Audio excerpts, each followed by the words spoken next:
Hey guys, Mystic here. Today I'm going to be creating a commentary, which is a style of guide we regularly release on our site. Usually our commentaries focus specifically on how to win the exact matchup being played from the perspective of the class being watched. So in this case, it would be a rep paladin playing warlock against shadowplay. But today I'm going to be doing things a little bit different. This commentary is going to focus more on a general concept, and that's going to be how you can identify, work towards, and execute on your win condition. So this basically applies to pretty much any matchup being played, no matter what your class is, no matter what you're facing. This is always going to be something that exists. So step one is going to be identifying your win condition, which is usually figuring out who your kill target is and what the requirements are to actually score that kill. So let's take this particular matchup as an example, with me facing a mistweaver monk, a shadow priest, and a destruction warlock. So one by one, the mistweaver monk, relatively mobile, and me as a rep paladin, not too mobile, so I'm going to rule them out as a kill target immediately. Next we'll look at the shadow priest. So with dispersion being quite a short cooldown, they're not necessarily going to be easy for me to kill with my wings, so we're just kind of rule them out as well. And then we've got the Destrolock. Now they have a long cooldown on their personal defensive, and they also have relatively poor mobility outside of their gate. So that makes the Destrolock pretty much the best kill target, so we're going to pick them as the guy that we want to kill. Now once you've figured out who you want to kill, you then kind of need to decide what situation you need to create in order to actually kill. So what's the requirement to set up that kill? Now with the Mistweaver Monk having Cocoon, it's going to be important for that either to not be ready or for the Mistweaver Monk to not have a trinket and then CCing them. The Shadow Priest has Swap and also has a trinket of their own, so either Swap needs to not be ready or they need to have no trinket and CC on them to prevent them from using Swap. And then finally the Warlock needs to not have wall ready and then has to have no ways to peel themselves. So either Coil and Infernal is down, or if they have ways to peel themselves, ideally they don't have a trinket and then you can stun them and get them out the way. But you're going to have to force a wall. So basically, you want the stars to align, all three of these scenarios to be intact, and then at that point you've created your kill window to actually win the game. So beyond that, step two is basically just working towards your win condition, which is basically just playing well. So you're going to go in, force CDs with your offensive, create setups, etc., basically what you're doing when you're playing 3s or 2s or whatever. And usually this is kind of using offensives on a DPS with interrupts or CC on healers, or maybe just a well-timed CC chain on a healer while the DPS is kind of low, or even healer swaps are great. Usually Holy Paladins are pretty good to swap to. Mistweaver Monks can be great to swap to if you couch them or your class is kind of mobile, like Rogue Mage can go for a Step Kidney, stuff like that. But yeah, you basically need to work towards that win condition. So we're going to look through this game and see exactly how that happens. Right off the bat, just going to be going in. I'm not going to be focusing too much on the things that I'm doing to actually win this particular matchup and the intricacies of this matchup. I'm just going to be talking about what's happening that would be happening anywhere. So here the monk just dispelled, I'm going to hodge the warlock, I'm going to use my offensives, my warlock gets a fear on the priest and then swaps it over to the monk. So immediately we've kind of started doing what I was saying, like we're playing well, use my offensives with CC on the warlock and CC on the healer, trying to get them low. We even spell lock the healer. We're not going to force too much because, like I mentioned before, when the warlock has ways to peel for themselves, you're not going to get much going. So there was a coil, now there's the infernal stun, there's just a few ways to really minimize our damage while this was happening. I will try and point out a couple things which I feel were important and maybe you could learn from. So right here, because I'm playing with a shaman, he had grounding up for those initial chaos bolts, and the grounding is killed now, so I know I need to kick this sphere, and now my shaman can come out and shear the bolt. Usually when you're facing Destrolocks, this pretty much applies to anyone. You only want to kick fear if you know for a fact it's going to hit your healer and you need to stop it from landing. Otherwise, if the fear is on you, get fear to get dispelled, kick the bolt. You want to kick bolt. The only time you don't kick bolt is in a situation like this where your healer was going to get feared and they have no way of stopping it. But yeah, I just thought that was a little bit of cool information. Anyways, moving on. We force Cocoon here and we get a hex on the monk. So we're not going to get trinket with this hex, but we have force Cocoon. So what we can kind of see here is that there's now a minute and 5-second window where Cocoon isn't ready, where we could try and force something else, and then that would overlap into the next window that we'd create, and so on and so forth. Which, going back to this whole idea of playing WoW, I mean, that is basically what you're doing. You force stuff, that lets you force more stuff, which lets you force more stuff, and eventually you find this window where everything is forced and you can maybe kill. So right there, the Shadow Priest uses his trinket, and so now we have a new timer, a new 2-minute window where we want to try and force the Monk's trinket and the Warlock's trinket if we can, and then we'll potentially be able to score a kill.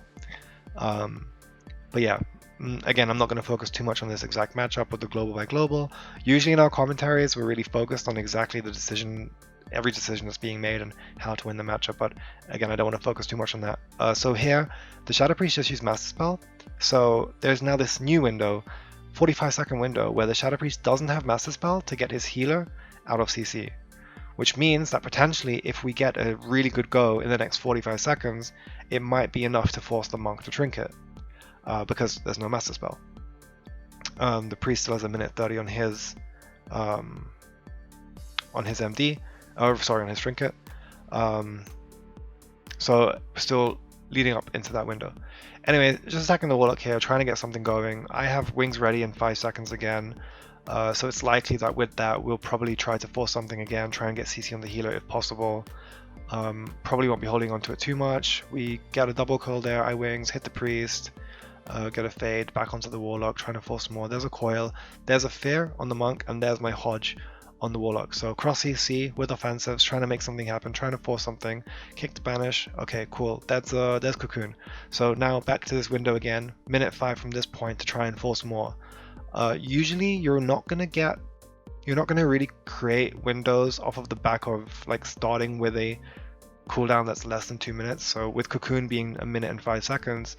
That's normally not going to be enough to then force a bunch of extra stuff and then kill before it's back. Usually what you want to do is once you force those bigger cooldowns, so if you forced wall or trinket from the healer, then with those 2 minutes you can try and do more to potentially force, potentially create that kill window. Right there I kicked the Warlock on the bolt, getting some damage onto him. My Warlock drops his Infernals. Stealing damage, we get the Vita, there's another fear on the Monk. No MD for there's an MD used there, so 45 seconds up from now, no MD, so potentially if we can get CC in the next 45 seconds, the healer again, like I said, we can maybe force a trinket. Their Warlock uses Infernals into a stun. I actually bait the Monk to stun to trinket here, because I stun him as my healer is stunned. He wanted to follow up leg sweep, so he trinkets for it. So this is now the first like major cooldown that could lead to us winning the game.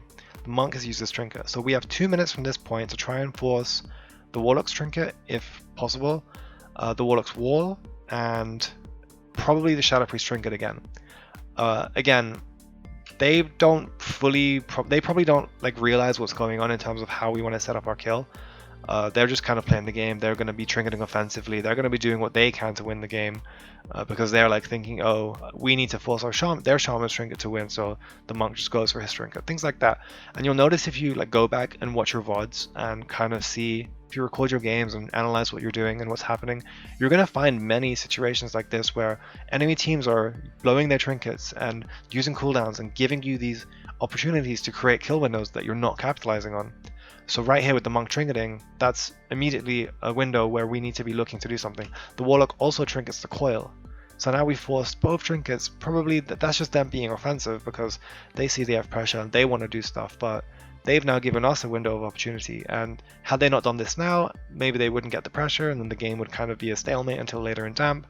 But the point of the fact of the matter is, like, you can build towards this point. It's just when enemy players do stuff like this and play aggressive and use trinkets offensively and use CDs offensively, all they're doing is opening a window for you to try and end the game sooner. I believe the Warlock uses his wall offensively here as well. Yeah, so the Warlock even walls offensively. My Shaman has a grounding coming up cooldown soon, so it's probably not the best wall. Yeah, there's a grounding there, so he grounds that bolt. Not sure if I don't think he grounded the second one, but yeah, that wall was kind of wasted. But anyway, the Warlock used wall. This is amazing for us.